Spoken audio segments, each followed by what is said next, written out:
Bismillahirrahmanirrahim. Assalamu alaikum dear audience. It's Ikra Khan over here to deliver the next lecture of FSC Pre-Engineering. Today is 29th of April 2020. Student हम लोग chapter number 9 पर काम कर रहे थे जिसका नाम है फंडामेंटल ऑफ ट्रिग्नोमेट्री। हम लोगों ने एक्सरसाइज 9.1 डिस्कस कर ली है। अब हम आज डिस्कस करेंगे एक्सरसाइज 9.2। जिन्होंने 9.1 के लेक्चर्स नहीं लिए, डिस्क्रिप्शन में लिंक दिया गया है, वो पिछले लेक्चर से गो थ्रू हो सकते हैं।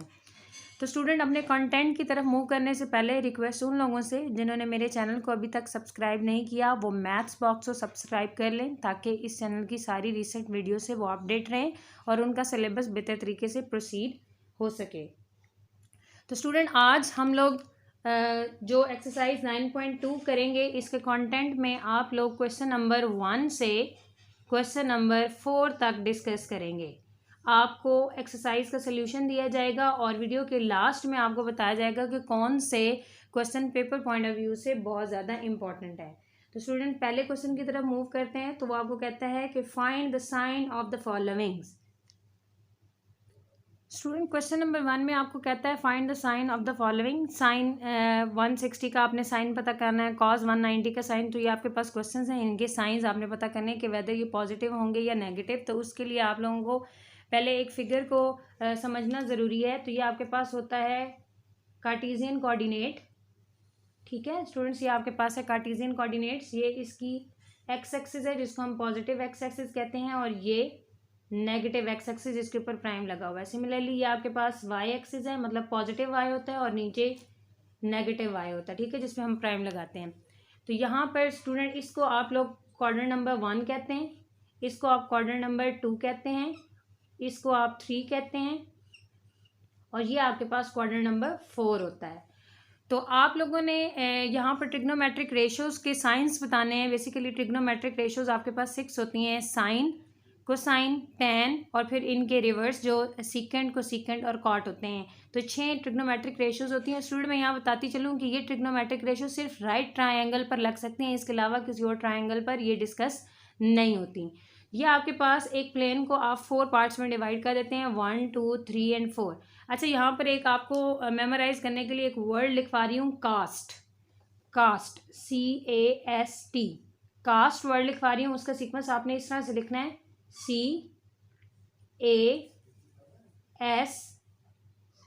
ये कास्ट। अच्छा, ये आपको मेमोराइज करने में हेल्प देगा कि जहाँ पर A लिखा हुआ है यहाँ पर आपने लिखना है all positive, A for all positive, कि जितनी भी रेशियोज हैं 6 की 6 इस क्वाड्रेंट में तमाम की तमाम पॉजिटिव रहेंगी। यहाँ पर साइन लिखा हुआ है, इसका मतलब है साइन और उसका जो रेसिप्रोकल है कोसाइन, वो आपके पास पॉजिटिव होगा, बाकी सारे के सारे नेगेटिव होंगे। मींस इसमें आपके पास साइन और कोसिकेंट पॉजिटिव होंगी, इसके अलावा जो बाकी 4 रेशियोज हैं वो नेगेटिव रहेंगी। यहाँ पर टी लिखा हुआ है टैन, यहाँ पर टैन और उसका जो रेसिप्रोकल होता है कॉट, वो पॉजिटिव रहेगा, बाकी सारे के सारे नेगेटिव रहेंगे। यहाँ पर आपके पास कॉज और सीकेंट पॉजिटिव रहेंगे, बाकी जो 4 होंगे वो नेगेटिव होंगे। तो ये आपने सिर्फ और सिर्फ साइन देखने हैं। अब ज़रा आप यहाँ पर देखें स्टूडेंट्स, ये आपके पास होता है 0 डिग्री, ये आपके पास होता है 90 डिग्री, क्योंकि ये आपके पास जो गैप है ये 90 को शो कर रहा है। यहाँ पर आपके पास होता है 180 डिग्री, यहाँ पर आपके पास होता है 270 डिग्री, और यहाँ पर दोबारा जब एक सर्कल कंप्लीट होता है तो 360 डिग्रीज हो जाता है। अब आप देखें कि पहले क्वेश्चन में वो कहता है साइन 160। साइन 160 इसका मतलब है कि वो 90 और 180 के दरमियान में होगा, क्योंकि 160 180 से कम है तो कौन सा क्वाड्रेंट बनेगा? कम होना है तो आपने पीछे जाना है, अगर ज़्यादा होगा तो आप आगे जाएंगे। ठीक है, तो ये आपके पास 180, आपने 160 को क्लिक करना है, 160 इससे पीछे होगा। तो ये कौन सा क्वाड्रेंट है? सेकंड क्वाड्रेंट है। सेकंड क्वाड्रेंट में देखें आपके पास S लिखा हो, मतलब साइन पॉजिटिव होगा और कोसिकेंट भी पॉजिटिव होगा। तो हमें सिर्फ साइन के बारे में पूछा गया, साइन 160 सेकंड क्वाड्रेंट के रेफरेंस से ये यहाँ पर कौन सा साइन लेगा? पॉजिटिव साइन लेगा। ठीक हो गया। उसके बाद मतलब ये इसका आंसर है जो आपको इस फिगर ने बताया है। नेक्स्ट आपने कहना है कॉस 190। कॉस 190 मतलब 180 से बड़ा है, इस क्वाड्रेंट में आना है, मतलब थर्ड क्वाड्रेंट में तो टैन और कॉट पॉजिटिव होते हैं, इसके अलावा जो भी होगा वो नेगेटिव होगा। तो इसके अलावा यहाँ पर कॉस है मतलब tan और cot नहीं है, cos है, इनके अलावा है, tan और cot के अलावा है, तो ये क्या हो जाएंगे आपके पास नेगेटिव हो जाएंगे। थर्ड वन देखें आप, आपके पास क्वेश्चन है tan 115। tan 115 क्या होगा, 180 से कम होता है और 90 से ज़्यादा होता है, मतलब यहाँ 90 से ज़्यादा होगा और 180 से कम। तो ये कौन सा क्वाड्रेंट बनेगा आपके पास, सेकंड क्वाड्रेंट बनेगा। सेकंड क्वाड्रेंट में तो सिर्फ ये पॉजिटिव होते हैं, इनके अलावा जो भी होगा वो नेगेटिव। तो ये tan जो है ये साइन और कॉस के अलावा है, तो ये क्या साइन आपको शो करेगा, नेगेटिव साइन शो करेगा। सिमिलरली आप अगले क्वेश्चन पर आ जाएं, 245 आपके पास है। 245 अगर आप देखें तो 180 और 270 के दरमियान में होगा, कहीं यहाँ पर जी ठीक है, 270 से कम होगा। मीन थर्ड क्वाड्रेंट में tan और cot पॉजिटिव होता है, लेकिन ये सीकेंट है, मतलब tan और cot के अलावा है, तो ये क्या होगा, इस क्वाड्रेंट में नेगेटिव साइन लेगा। उसके बाद cot पे आ जाएं, cot 80 मीन्स 90 से छोटा है। फर्स्ट क्वाड्रेंट में आपने यहाँ मेंशन किया हुआ है ऑल पॉजिटिव मतलब जो भी होगा वो सारे के सारे क्या होंगे, पॉजिटिव हो जाएंगे, मीन्स cot क्या हो गया, पॉजिटिव। लास्ट वाला देखें 297 मतलब है 270 से ज़्यादा है और 360 से क्या है, कम है। इसका मतलब है ये कौन सा क्वाड्रेंट बनेगा, ये फोर्थ क्वाड्रेंट बनेगा। फोर्थ क्वाड्रेंट में आप यहाँ पर देख रहे हैं कि कॉज और सीकेंट पॉजिटिव हैं, इसके अलावा जो भी आएगा वो नेगेटिव आएगा। तो ये जो कोसिकेंट है वो इसके अलावा है, लिहाजा इसके आंसर में यहाँ पर आप लोग साथ क्या ऐड करेंगे, नेगेटिव साइन ऐड करेंगे। तो स्टूडेंट्स अगर आपको ये फिगर बनाने आती है तो आपको कोई भी रेशो अगर वो दे देता है तो वो इसमें कोई दिक्कत नहीं होगी, आप इसको ईजिली रिज्यूम कर सकते हैं, आप इसको ईजिली प्रोसीड कर सकते हैं। इसके अलावा भी आपको कोई क्वेश्चन दिया जाए तो आप उसको बेहतर तरीके से अटेम्प्ट कर सकते हैं। स्टूडेंट्स ये ऑब्जेक्टिव पॉइंट ऑफ व्यू से क्वेश्चन नंबर 1 बहुत ज़्यादा इंपॉर्टेंट है और ये एंट्री टेस्ट के हवाले से भी बहुत ज़्यादा इंपॉर्टेंट है, तो मेजर फोकस आपका इस फिगर पर होना चाहिए। तो चलते हैं आप क्वेश्चन नंबर 2 पर। स्टूडेंट क्वेश्चन नंबर 2 आपके पास ये है, फिगर को मैंने इरेज नहीं किया, इसको हम लोगों ने यूज़ करना है इस एक्सरसाइज में, तो बार बार ड्रॉ नहीं करेंगे, तो इसी को आप प्रोसीड किया करेंगे, ठीक है। तो क्वेश्चन नंबर 2 में ये आपको पार्ट्स दिए गए ऑब्जेक्टिव पॉइंट ऑफ व्यू से बहुत ज़्यादा इंपॉर्टेंट है। आपको ये कहता है कि आप लोगों ने इसका आंसर लिखना है, मतलब साइन -3 tan किसके इक्वल होगा। अच्छा यहाँ पर आप लोगों ने याद रखना है कि जब भी हम लोग कोई राइट ट्रायंगल बनाते हैं, रफली मैं आपको यहाँ पर डिस्कस कर देती हूँ कि अगर आपने यहाँ पर ट्रायंगल बनाई है ना, तो ये आपका टर्मिनल साइड होती है एंगल की और ये आपकी इनिशियल साइड होती है। ये जो इनिशियल साइड होती है हमेशा एक्स एक्सिस के अलॉन्ग होती है और ये टर्मिनल साइड जो होती है ना, ये आपकी एंटी क्लॉकवाइज ली जाती है, ये एंटी क्लॉकवाइज। अगर आप एंटी क्लॉकवाइज लेते हैं तो आपका एंगल थीटा बनता है और अगर आप इसको क्लॉकवाइज लेते हैं तो आपका एंगल नेगेटिव में जाता है। Means anti clockwise is always taken as positive and clockwise is always taken as negative. तो अगर मैं इसको यहाँ पर देखूँ कि मैंने फोर्थ क्वाड्रेंट में कोई चीज़ ड्रॉ करनी है, फॉर एग्जाम्पल मैं ये फोर्थ क्वाड्रेंट में कोई चीज़ ड्रॉ कर रही हूँ। अब यहाँ पर देखें आप एंगल दो तरह से ले सकते हैं। आपका इनिशियल साइड तो यही रहेगी, ठीक है, इनिशियल साइड एक्स एक्सिस के अलॉन्ग ही होती है। जो टर्मिनल साइड होती है ना, ये अब दो चीज़ें यहाँ पर, एक तो आपके पास एंगल ये है, ठीक है, एक एंगल आपके पास ये बना है। अगर आप एंटी क्लॉकवाइज लेते हैं, घड़ी से उल्टी डायरेक्शन में लेते हैं तो आपके पास ये एंगल बनेगा और एक एंगल आपके पास ये बनता है, ये आपने क्लॉकवाइज लिया। मीन्स बाहर वाला अगर आप एंगल लेंगे तो वो आपके पास आएगा थीटा और आप अगर अंदर वाला एंगल ले लेते हैं तो वो -थीटा। तो यहाँ पर जो सिर्फ मैं बात बताना चाह रही हूँ वो ये है कि जब कभी भी आप इस तरह की फिगर्स को डील करते हैं या आप ट्रिग्नोमेट्रिक रेशियोज को डील कर रहे होते हैं तो आप हमेशा एक्यूट एंगल लेते हैं। मैंने लास्ट लेक्चर में आप लोगों को एक्यूट एंगल के बारे में बताया है, जिन लोगों ने नहीं सुना वो डिस्क्रिप्शन में लिंक दिया गया है, वो पिछले लेक्चर को गो थ्रू कर लें। एक्यूट एंगल एक ऐसा एंगल होता है जो 90 से छोटा था। मीन्स इस फिगर को अगर हमने कंसीडर करना है, इस ट्रायंगल को, तो हमें ये वाला एंगल कंसीडर करना पड़ेगा जो छोटे वाला है। तो यहाँ पर हम एक्यूट एंगल लेने की वजह से हम लोग क्या कंसीडर करते हैं, हमारे पास एक रिजल्ट आता है जिसमें हम लोग कॉज ऑफ थीटा और कॉज ऑफ माइनस थीटा ये आपके पास इक्वल हो जाते हैं। ये इसका प्रूफ मैं वीडियो क्लास में भी आपको दे दूंगी। सो फार अभी तक आपने जो चीज़ याद रखनी है वो ये याद रखनी है कि कॉज जो है वो आपके पास इवन फंक्शन होता है, इसलिए कॉज और सीकेंड साइन को एब्जॉर्ब कर लेंगे, इसके अलावा कोई और फंक्शन नेगेटिव को एब्जॉर्ब नहीं करेगा। तो ये आपके पास साइन है, ये आपके पास माइनस को बाहर निकाल देगा, तो इसका आंसर बनेगा sin 3tan डिग्री, ठीक है। इसके बाद tan भी इसको माइनस को बाहर निकाल देगा तो tan 180 डिग्री। तो यहाँ पर आपके पास कॉज है, कॉज बेसिकली इवन फंक्शन होता है, इवन फंक्शन नेगेटिव को एब्जॉर्ब कर लेता है, तो इसका मतलब by definition of even function तो कॉज ऑफ 75 आपके पास आ जाएगा, ठीक हो गया। कॉट माइनस को बाय निकाल लेता है तो यहाँ पर आ जाएगा कॉट 173 डिग्री। यहाँ पर सीकेंट, क्योंकि कॉस का उल्ट है इसलिए वो माइनस को एब्जॉर्ब कर लेगा, तो आपके पास रह जाएगा सीकेंट 216 डिग्री, और ये आ जाएगा माइनस को सीकेंट 15 डिग्री। अच्छा, अगर मैं इसी को यहाँ पर प्रोसीड करूँ तो मैं इस फिगर को आपको यहीं पे चले क्लियर कर देती हूँ कि ये आपके पास है और आपने इधर एक कोई यूनिट सर्कल बनाया है। क्या बनाया है? यूनिट सर्कल आपके पास एक ऐसा सर्कल होता है जिसका रेडियस 1 होता है, ठीक है। ये मैंने यूनिट सर्कल बना लिया, ठीक है। और अगर मैं इसको थोड़ा सा मॉडिफाई कर दूं मज़ीद, कि मैंने इस तरीके से डीलिंग करनी है कि यहाँ पर जो एंगल बना रहा है और यहाँ पर जो एंगल बना रहा है, ये आपके पास थीटा है एंटी क्लॉक होने की वजह से, और ये आपके पास माइनस थीटा है क्लॉकवाइज होने की वजह से। तो इसको मैं अगर यहाँ पर ड्रॉप करूँ और इसको मैं पीछे से ड्रॉप करूँ तो ये आपके पास एक ट्रायंगल बनती है, ठीक है। इसको मैं ओ का नेम दे देती हूँ, इसको मैं ए का नाम दे देती हूँ, और इसको मैं बी का नाम दे देती हूँ।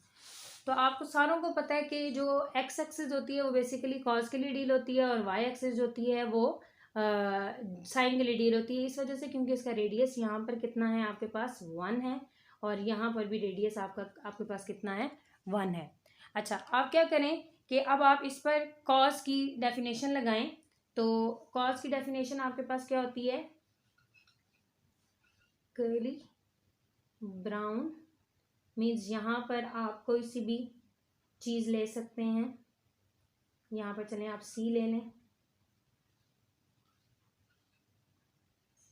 हाइपोटेन्यूज आपके पास आ जाएगा ओ ए, ठीक है। तो वैल्यू सब्स्टिट्यूट करें, ओ सी आपके पास एज इट इज़ रहेगा और ओ ए आपके पास 1 है। सिमिलरली नीचे वाले ट्रायंगल पर आप लगाएं, माइनस थीटा आ जाएगा ओ सी बाय ओ बी। तो ओ बी की वैल्यू भी आपके पास किसके इक्वल आ गई है? 1 के। तो अगर आप इन दोनों को एनालाइज करें, ये भी ओ सी के इक्वल है और ये भी ओ सी के इक्वल है, तो इसका मतलब है यहाँ से आप ये कंक्लूड कर सकते हैं कि कॉज ऑफ थीटा आपके पास बेसिकली किसके इक्वल है? कॉज ऑफ माइनस थीटा के, ठीक है। तो ये आपके पास प्रूव है। दूसरे क्रैमिंग वाले मेथड से आपने सिर्फ ये याद रख लेना है कि आपके पास कॉज और सीकेंड जो होगा वो नेगेटिव को एब्जॉर्ब कर लेंगे इवन फंक्शन होने की वजह से, और बाकी जो हैं वो अपने नेगेटिव साइन को बाहर निकाल देते हैं। स्टूडेंट्स, जो चलते हैं क्वेश्चन नंबर 3 की तरफ। तो क्वेश्चन नंबर 3 का कंटेंट आपके पास ये स्टेटमेंट्स ये दे दी गई हैं, और इसमें आपको कहता है find the quadrant in which the terminal side lies. मैंने अभी थोड़ी देर पहले आपको टर्मिनल साइड बताई है एंगल की कौन सी होती है जो मूव करती है, ठीक है। एक जो आपकी फिक्स साइड रहती है वो नहीं, वो इनिशियल साइड होती है। तो जो मूव करे वो आपकी टर्मिनल साइड होती है। लास्ट में जहाँ पर एंगल एंड होता है वो टर्मिनल साइड होती है। वो कहता है कि आपने सिर्फ ये बताना है कि अगर आपके पास साइन थीटा लेस देन 0 हो और कॉस थीटा ग्रेटर देन 0 हो तो कौन सा क्वाड्रेंट होगा। ये 4 क्वाड्रेंट आपके सामने ड्रॉ कर दिए गए हैं। तो सबसे पहले आप यहाँ पर देखें sine less than 0। Less than 0 का मतलब अगर यहाँ पर आप देखें तो ये आपके पास 0 होता है, यहाँ पर -1 -2 एंड सो ऑन, यहाँ पर 1 2 एंड सो ऑन इस तरफ चलता है। लेस देन का मतलब है 0 से पीछे तो नेगेटिव है, और ग्रेटर देन 0 ये जिस तरह लिखा हुआ है इसका मतलब है 0 से बड़ा, तो उसका मतलब होगा पॉजिटिव, ठीक है। यहाँ पर ये नेगेटिव है और यहाँ पर ये क्या है? पॉजिटिव। तो उस रेफरेंस से अगर हम यहाँ पर डील करें तो sine of theta less than 0 का मतलब क्या है कि नेगेटिव, और cos of theta greater than 0 का मतलब क्या है? पॉजिटिव। तो अब आपने सिर्फ वो क्वाड्रेंट देखना है जहां पर कॉज जो है वो पॉजिटिव होगा। अगर तो दोनों पॉजिटिव होंगे तो वो तो अंडरस्टूड सी बात है कि वो ऑल पॉजिटिव पहले वाले क्वाड्रेंट में जाएंगे। नहीं तो आप सिर्फ ये देखेंगे कि जिसके साथ पॉजिटिव साइन है वो देखेंगे। कॉज पॉजिटिव किस में है? ज़रा यहाँ पर देखें, फोर्थ क्वाड्रेंट में कॉज पॉजिटिव है और इसके अलावा जितने भी होंगे वो नेगेटिव होंगे। तो इन दोनों के अलावा साइन भी तो आता है। इन दोनों के अलावा बाकी 4 रेशियोज कौन कौन सी आपके पास बचती हैं? साइन बचता है, कोसेकेंट बचता है, टैन बचता है और कॉट बचता है। मतलब इन चारों के साथ नेगेटिव साइन होगा, तो वो यहीं पर हमें इसने बता दिया नेगेटिव साइन। तो इसका आंसर आपके पास क्या हो जाएगा? That it is in fourth quadrant. ठीक है, ये चौथे क्वाड्रेंट में। सिमिलरली नेक्स्ट क्वेश्चन पे जाएं तो आपको कहता है cause of theta greater than zero का मतलब है पॉजिटिव, ठीक है, और कोसेकेंट ग्रेटर देन जीरो तो इसका मतलब भी पॉजिटिव। तो आप जरा देखें कि कौन से क्वाड्रेंट है जिनमें दोनों पॉजिटिव होते हैं। तो दोनों पॉजिटिव तो आपके पास किस पर होंगे, मतलब ऑल पॉजिटिव किस में होंगे, क्वाड्रेंट नंबर 1 में। तो इसका आंसर आपके पास आ गया क्वाड्रेंट नंबर 1। यहाँ पर अगर आप थर्ड को देखें तो थर्ड आपको ये बता रहा है कि tan less than zero means negative और cos greater than zero means positive. तो आप ये क्वाड्रेंट सेलेक्ट करें जिसमें cos पॉजिटिव हो। तो cos पॉजिटिव आपके पास कौन से क्वाड्रेंट में है, फोर्थ क्वाड्रेंट में है। तो आप यहाँ पर लिख सकते हैं it is in fourth quadrant, mean terminal side आपकी कौन से क्वाड्रेंट में है, फोर्थ क्वाड्रेंट में है, ठीक है। उसके बाद जो नेक्स्ट आपको बता रहा है वो ये कहता है कि आपके पास cos क्या है, लेस देन जीरो है, मीन्स दैट इज नेगेटिव, और यहाँ पर cos sine less than zero है, इसका मतलब है ये भी नेगेटिव। अब आप देखें कि दोनों रेशोज कौन से क्वाड्रेंट में नेगेटिव होंगी, ये दोनों रेशोज आपके पास नेगेटिव होंगी उसमें जिसमें cos positive, cos and sine negative, ये दोनों रेशोज आपके पास उस क्वाड्रेंट में नेगेटिव होंगी जिसमें tan पॉजिटिव होगा। इसमें देखें ये tan पॉजिटिव है, tan पॉजिटिव, तो इसके अलावा जो भी रेशोज आएंगी वो दोनों negative. So it is understood from the figure that the terminal side of the angle lies in quadrant number 3।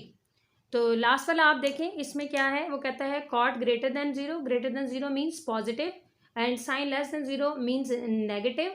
तो कॉट पॉजिटिव किस में होता है, कॉट पॉजिटिव आपके पास यहाँ पर आपको नजर आ रहा है कौन से क्वाड्रेंट में है, थर्ड क्वाड्रेंट में। सो ये terminal side of the angle will lie in third quadrant. तो स्टूडेंट्स ये इम्पॉर्टेंट है ऑब्जेक्टिव पॉइंट ऑफ व्यू से और शॉर्ट पॉइंट ऑफ व्यू से, और ये एंट्री टेस्ट का हिस्सा भी रहते हैं। अगर ये चीज़ आपको समझ नहीं आएगी तो आप अगले क्वेश्चन जो एक्सप्लेनेशन के साथ या जहाँ पर बाकी वैल्यूज़ फाइंड आउट करनी है, जैसे कि मैं अभी थोड़ी देर में आपको करवाने लगी हूँ क्वेश्चन नंबर 4, वो आप लोग अटेम्प्ट नहीं कर सकेंगे। क्यों? क्योंकि आपको एंगल ड्रॉ करना ही नहीं आएगा कि एंगल कौन से कॉर्नर में ड्रॉ होना है। उसके हिसाब से आपने लास्ट में उनको साइन की वेरिएशंस देनी होती हैं, उनके सिंबल्स लगाने होते हैं, किसके साथ पॉजिटिव किसके साथ नेगेटिव। तो आज के लेक्चर में आप लोगों ने सबसे मेजर जो आपका फोकस होना चाहिए वो पहले 3 क्वेश्चंस पर होना चाहिए। जो स्टूडेंट है वो क्या करता है, वो कहता है कि ऑब्जेक्टिव पॉइंट ऑफ व्यू से ये बाद में कर लेंगे, लॉन्ग पहले कर लेते हैं, या ये तो ऑब्जेक्टिव है, ये तो पेपर में आना नहीं, ये जब तक बेटे 3 क्वेश्चंस आपको नहीं आएंगे पहले 3, तो सॉरी टू से आप अगले क्वेश्चंस के कंसेप्ट की तरफ मूव ऑन नहीं कर सकते। स्टूडेंट क्वेश्चन नंबर 4 जो है वो लॉन्ग के हवाले से बहुत ज़्यादा इंपॉर्टेंट है, आप लोगों ने इसको बेहतर तरीके से समझ लेना है। तो सिर्फ इसकी स्टेटमेंट पहले समझ लें। तो वो कहता है आपको sine 12/13 and the terminal side of the angle is in quadrant 1। ये आपको डाटा दिया गया है, कहता है अगर ये आप अज्यूम करें तो इसके मुताबिक फिर आपने क्या फाइंड आउट करनी है, बाकी जितनी भी वैल्यूज़ रह गई हैं, टोटल मैंने आपको बताया 6 वैल्यूज़ होती हैं, एक वैल्यू उसने आपको दे दी है साइन ऑफ थीटा, बाकी जो 5 रह गई हैं वो कह रहा है कि इस डाटा को यूज़ करते हुए बाकी 5 जो हैं वो आप निकालें। और कंडीशन उसने आपको दे दी है कि साइन ऑफ थीटा की वैल्यू है 12/13 and the terminal side of the angle is in quadrant 1। Quadrant 1 में टर्मिनल साइड है। तो स्टूडेंट पहले तो आप लोग यहाँ पर एक पिक्चर को ड्रॉ कर लें कि ये आपके पास क्या है, कार्टेशियन कोऑर्डिनेट है, ठीक है। ये आपके पास एक्स एक्सिस है, ये आपके पास एक्स प्राइम एक्सिस है, सिमिलरली ये वाई एक्सिस है और ये वाई प्राइम। तो बेसिकली आप यहाँ पर एरो देते हैं, लाइन सेगमेंट्स को नहीं यूज़ करते, यहाँ पर आप खाली लाइन लगाते ताकि दोनों साइड जहाँ मर्जी प्रोसीड कर लें। ये आपके पास ओरिजिन होता है जहाँ पर दोनों परपेंडिकुलर होती हैं एक्सिस, उसको आप क्या नाम दे देते हैं, ओरिजिन का नाम दे देते हैं, ठीक है। अब वो आपको कहता है कि क्वाड्रेंट आपका टर्मिनल साइड कौन सी साइड पर है, क्वाड्रेंट 1 में है। मतलब ये फिगर आपको कह रहा है कि इस तरीके से मान रही है, ये क्वाड्रेंट 1 मैंने आपको बताया 1 2 3 एंड 4, ठीक है। तो यहाँ पर आपने इसको परपेंडिकुलर अगर ड्रॉप किया तो जहाँ परपेंडिकुलर ड्रॉप होता है वहाँ 90 का साइन बनता है, मीन साइन 90 का एंगल बनता है। तो यहाँ पर आपने एंटी क्लॉकवाइज क्या ले लेना है, थीटा ले लेना है। ये उसने खुद आपको बताया है कि ये फर्स्ट क्वाड्रेंट है, तो हमने ये फिगर को ड्रॉ कर ली। अब यहाँ पर स्टूडेंट्स एक स्टेटमेंट आप लोग लिख लें तो क्लियर हो जाएगी कि आप लोगों ने ये याद रखनी है, आसानी से याद हो जाएंगी ये 6 की 6 रेशोज। वो आपके पास है some people have curly brown hairs through proper brushing। ये बेसिकली मैंने आपको क्या याद करवाया है, ये मैं भी आपको बता देती हूँ कि ये क्या है आपके पास। सम पीपल हैव मीन्स, अच्छा इसको आपने लिखना है साइन थीटा और पीपल का पी आपने उठा लेना है और हैव का एच उठा लेना है। तो मतलब साइन की रेशो आपके पास बनेगी पी बाय एच। ठीक है, कर्ली के लिए कॉज उठा लेना है, आपके पास रेशो बनेगी बी बाय एच। इसी तरीके से टैन के लिए आप क्या उठाएंगे, टैन थीटा यहाँ पर और प्रॉपर और यहाँ पर बी। अच्छा, अब यहाँ पर सवाल ये पैदा होता है कि आपके पास पी बी और एच क्या हैं, ये तो आपको पता ही नहीं है। तो उसको भी पहले आप समझ लें कि आपके पास जब कभी भी कोई राइट ट्रायंगल होती है, बेसिकली ये राइट ट्रायंगल है, मैंने लास्ट वाले लेक्चर में आपको डिटेल से बताया है। जिन लोगों ने अभी तक चैनल को सब्सक्राइब नहीं किया, मैथ्स बॉक्स के चैनल को भी सब्सक्राइब कर लें और लिंक में मौजूद जो डिस्क्रिप्शन जो लिंक में मौजूद हैं उनको भी चेक कर लें तो उनको क्लियर हो जाएगा पिछला वाला लेक्चर भी। ये आपके पास राइट ट्रायंगल है क्योंकि इसमें एक एंगल 90 का है। अब आपने याद रखना है कि इनको आप नाम कैसे देते हैं। इनको नाम आप इस तरीके से देते हैं कि वो लाइन जिस पर दो एंगल होते हैं उसको आप हमेशा बेस का नाम देते हैं और बेस आपके पास बी होती है। ठीक है, और जो आपके पास साइड 90 के बिल्कुल ऑपोजिट होती है, मतलब 90 के बिल्कुल सामने होती है, उसको आप हाइपोटेन्यूज का नाम देते हैं जिसको हम एच लिखते हैं। ठीक हो गया, और जो एंगल बच जाता है उसके बिल्कुल सामने होती है उसको, या 90 के बिल्कुल साथ होती है, उसको आप परपेंडिकुलर का नाम देते हैं। अगर आप यहाँ पर अब यहाँ पर डिबेट करें तो साइन ऑफ थीटा 12/13 है। साइन ऑफ थीटा तो किसकी इक्वल है, that is equal to P by H. तो मतलब पी की वैल्यू आपके पास 12 है और एच की वैल्यू आपके पास कितनी है, 13 है। तो पी की वैल्यू आप लगा लें, पी की वैल्यू है आपके पास 12 और एच की वैल्यू आपके पास कितनी है, 13 है। ठीक है, 12 और 13। अगर मैं इसको थोड़ा सा डार्क करके लिख दूं तो ये 12 और 13। अब हमारी सारी रेशोज निकल सकती हैं इसी ट्रायंगल से, 6 की 6 रेशोज हम निकालेंगे। लेकिन हमारे पास क्या नहीं है, हमारे पास बी मौजूद नहीं है। यहाँ पर बी मौजूद नहीं है, बी को हम पहले फाइंड आउट करेंगे। आप हमेशा याद रख लें कि आप लोगों ने जब कभी भी ट्रायंगल की एक साइड पता करनी हो और आपको दो साइड्स दी हों तो आप पाइथागोरस थ्योरम इस्तेमाल करते हैं। तो आप इसको by Pythagoras theorem,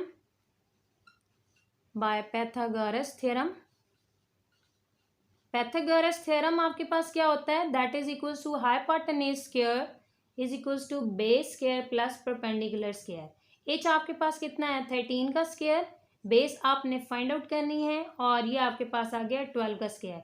this is equals to 169, B square 144। आप इसको माइनस करें,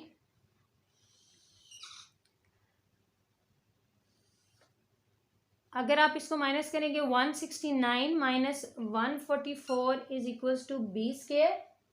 here you are getting the answer 25 B square. Now take the square root, you get the answer B is equals to plus minus 5। आपने इन पर क्या apply कर दिया, square root apply कर दिया, तो आपके पास आंसर क्या आ गया, B is equals to plus minus 5। ठीक है, अब आप क्या करेंगे, आप इसमें से यहां से क्लिक करेंगे सिर्फ और सिर्फ b is equals to plus 5। क्यों, क्योंकि आप देखें आपका b कहां पर बन रहा है, आपका b पॉजिटिव एक्स एक्सिस के साथ बन रहा है, इसलिए आप नेगेटिव वाले को इग्नोर कर देंगे। ठीक है, तो आप सिर्फ प्लस वाले साइन को कंसीडर करेंगे, नेगेटिव वाला साइन आपने क्या कर दिया, इग्नोर कर दिया। मीन्स यहाँ पर आप इसकी वैल्यू फाइंड आउट कर चुके हैं, that is equals to b is equals to 5।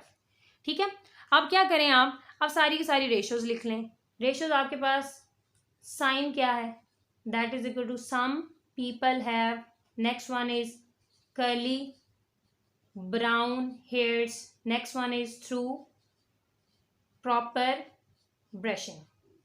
अब आप इनकी वैल्यूज ट्रायंगल से निकालते जाएं। p की वैल्यू आपके पास 12 है, h की वैल्यू आपके पास, p की वैल्यू 12 है, h की वैल्यू आपके पास क्या है 13, b की वैल्यू आपके पास 5, h की वैल्यू है 13, p की वैल्यू है 12, b की वैल्यू है 5। ठीक है, अभी आपने इसी के रेसिप्रोकल्स निकालने हैं, तो रेसिप्रोकल्स निकालने के लिए आपको पता है साइन का उल्ट क्या होता है, cosecant theta. So cosecant theta will be 13/12। आपने इसको रिवर्स कर लिया दोनों को। सिमिलरली कॉस का उल्ट आपके पास क्या होता है, सीकेंट थीटा, तो इसको उल्टा दें 13/5। उसके बाद टेन का उल्ट होता है कॉट थीटा, तो वो इसको उल्टा दें, आपके पास आ जाएगा 5/12।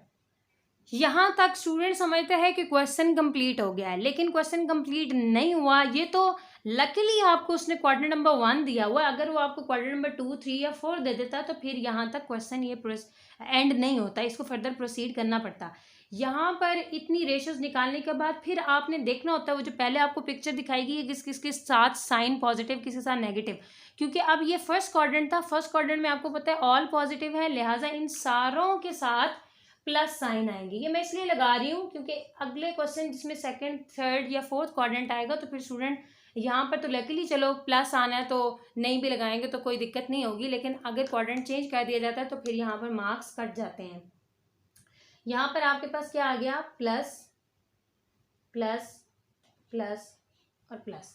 ये आपके पास अब क्वेश्चन जो है कंप्लीट हुआ है फुल फ्लैज।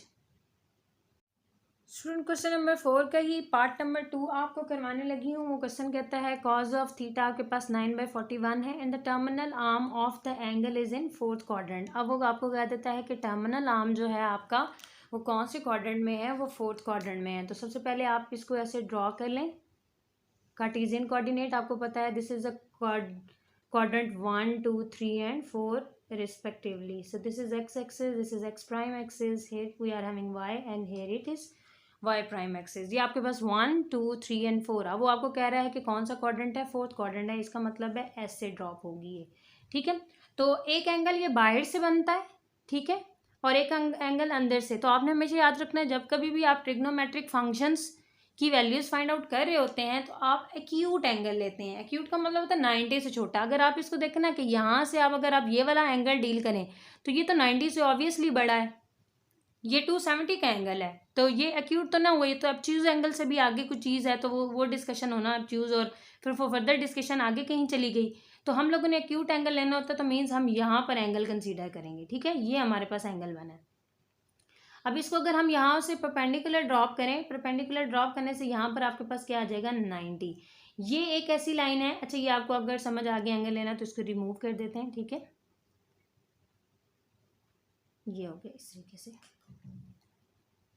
अब देखें कि ये वो आपके पास लाइन है जिस पर दो एंगल हैं। So this is your base, ये 90 के ऑपोजिट है, ये हाइपोटेन्यूज है और ये परपेंडिकुलर है।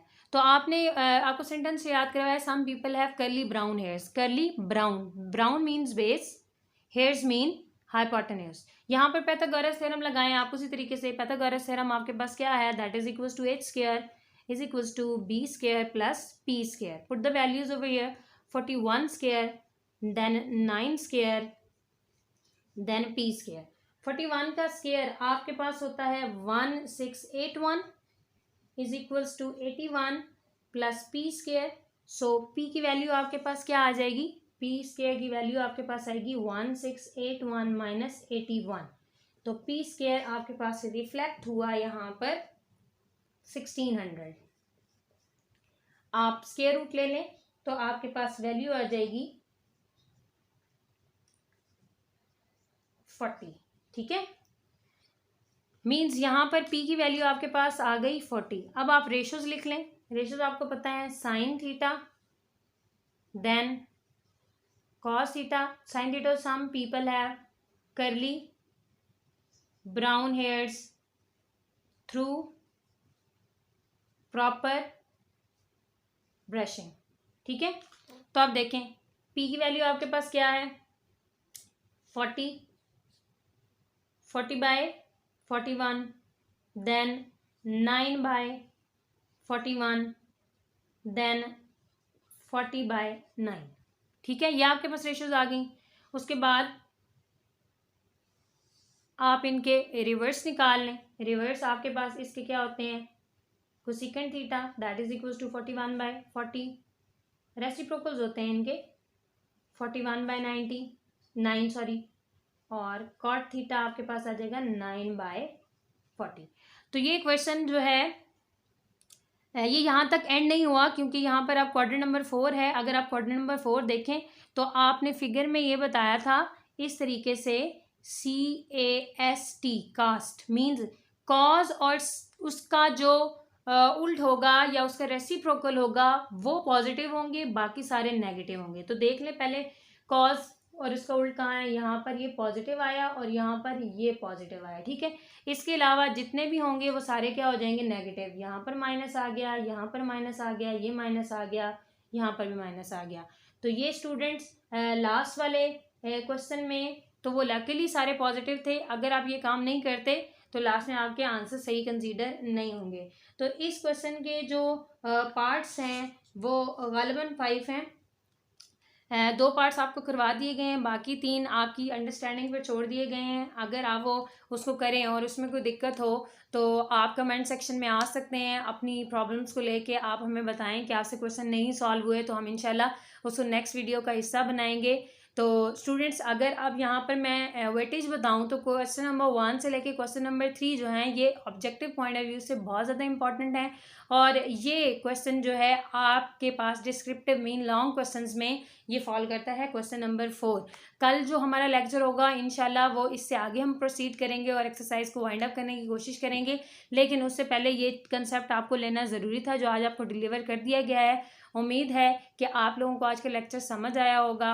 अपना बहुत ज़्यादा ख्याल रखिएगा, मैथ्स बॉक्स को अपनी दुआओं में याद रखिएगा। अल्लाह हाफिज़।